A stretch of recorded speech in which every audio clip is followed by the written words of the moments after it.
So, why the catapult?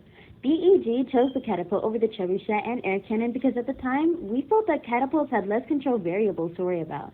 They just to pull back and let go, while trebuchets use weights, which can fall differently, and air cannons can move differently internally when shot. It seemed like it was a great choice because it had both consistency and range, but it must be admitted that there were more control variables than meets the eye, like lining up your shot the exact same time to the best of human capability every time.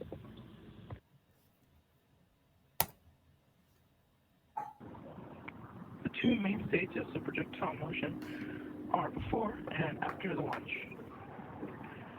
Before launching the projectile, we will need to, of course, inflict the force strong enough to toss it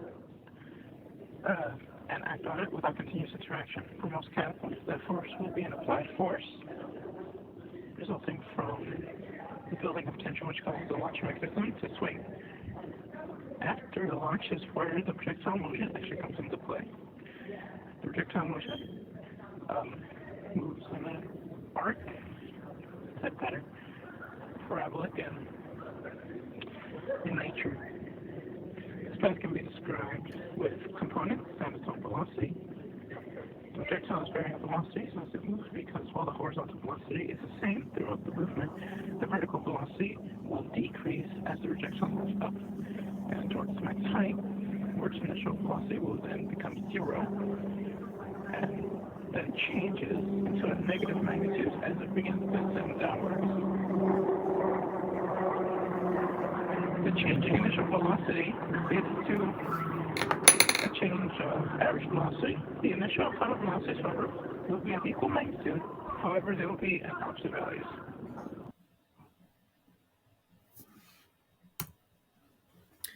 So, in order to more thoroughly describe our projectile's motion, we need to do some calculations.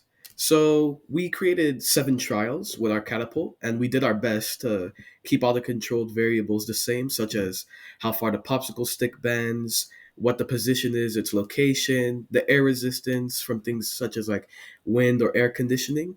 So, we try to keep as many of those the same as possible.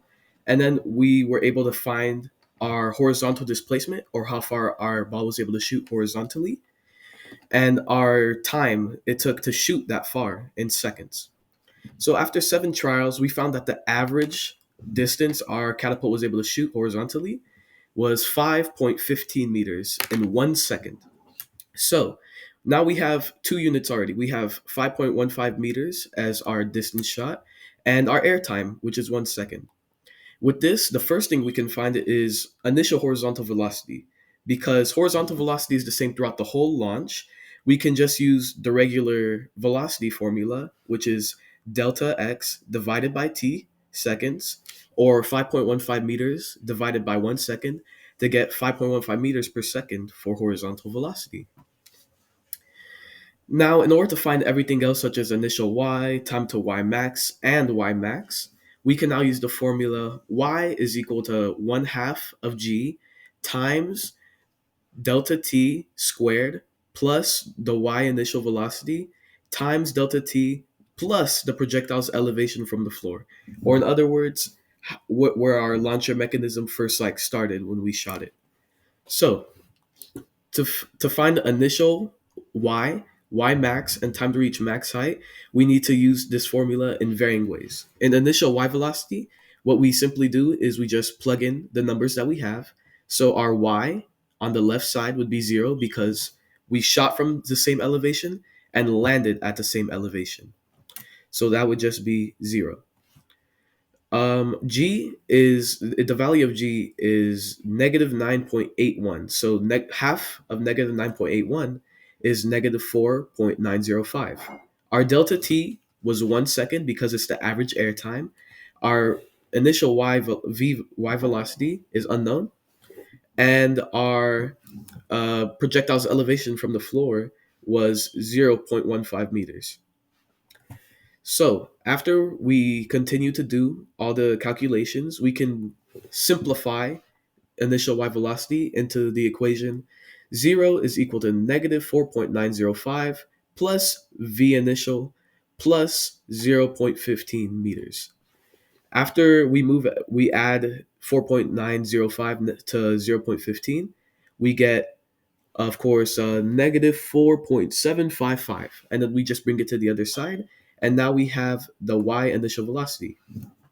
For time to max height, which is basically just saying how long it takes to reach that center stage, time to max height is always half of launch time. So we could automatically, since we have 1 second as our unit, we could automatically say it's half a second, but using actual calculations, we could use the formula T max is equal to VF minus VY initial over G. This will translate to T max is equal to 0 minus 4.76 divided by negative 9.81, which would be approximately 0.49 seconds, which is not half a second just because we used the rounded value of initial y. Otherwise, it would be half a second. Now for y max, we just plug in everything we found. Now that we have everything on the right side, we can finally find out what y max is. So 1/2 of g is always negative 4.905. 0.49 squared is 0.2401. 4.76 times 0.49 is 2.324. And then 0.15 is just going to be carried down. Then we simply combine the rest of our variables and we get y max is equal to 13.047095, or approximately The last 1.3 thing we need to meters. find in order to fully describe our projectile's motion is the initial velocity. Now that we have our two components, the y initial velocity and the x initial velocity, we can use the Pythagorean theorem, which is a squared plus b squared equals c squared, most formally known in geometry, to find their average initial velocity, which is about 7.1 meters per second.